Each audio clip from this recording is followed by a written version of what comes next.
is a merciful God. As I've said that our righteousness is not in our works, because the Bible said that our works are like filthy rags before God. So our righteousness is found in Christ and in our fortitude to be able to stand whenever we fall. Because the Bible says, rejoice against me, not my enemy. Because even if I fall, I will rise again. If I be in darkness, the Lord shall be my light. Who is your light?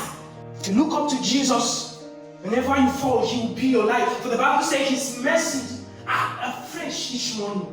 His mercy is from everlasting to everlasting. I want us to understand this point, that number one, we are all standing by grace. All of us here, we are standing by grace. So we should be very careful when we point fingers on people. I'm not saying we shouldn't advise people, but you know that attitude of looking down on others, of on despising on others just because you felt you're doing the right thing. No, it's not the attitude of the believer. You're supposed to embrace each other and encourage each other in the Lord so that we will grow. Because what will it profit you if you go far and grow spiritually and your neighbor in the next house is not walking in the Lord? And you're happy, you'll be getting ready to go to church. You know, it's Sunday. You don't care. The book of 1 Corinthians chapter 10 verse 12 says, he that thinks he stand, let him stand. Yes. Thinking that you're standing by grace. It is by grace. When I begin to meditate on this message, burdens are in my heart. I said, Lord, if not for your grace, who am I? If the grace of God is taken away from my life today, I guarantee you may not see me next week Sunday. You may not see me in church.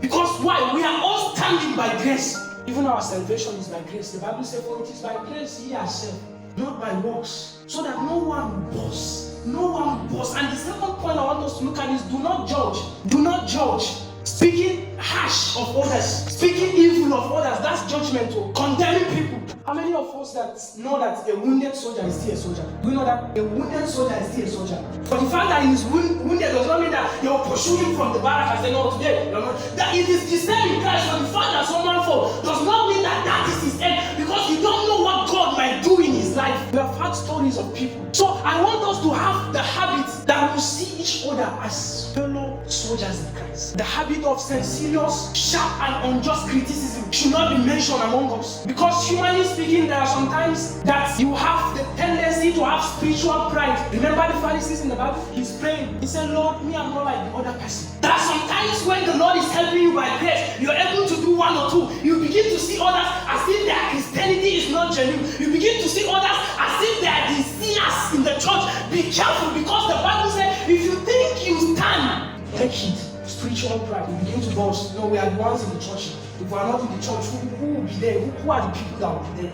But remember the other person, he said, Lord, I come before you, for I know that I am a sinner. I charge you today that as I've mentioned, we are standing by grace. Nobody can stand and say he did not sin or he don't sin. But when you fall, what do you do? When you fall, what do you do? Sometimes me, I don't find it fun to celebrate those that are standing. No, like those that are fallen and they came back. They are the one worth of celebration.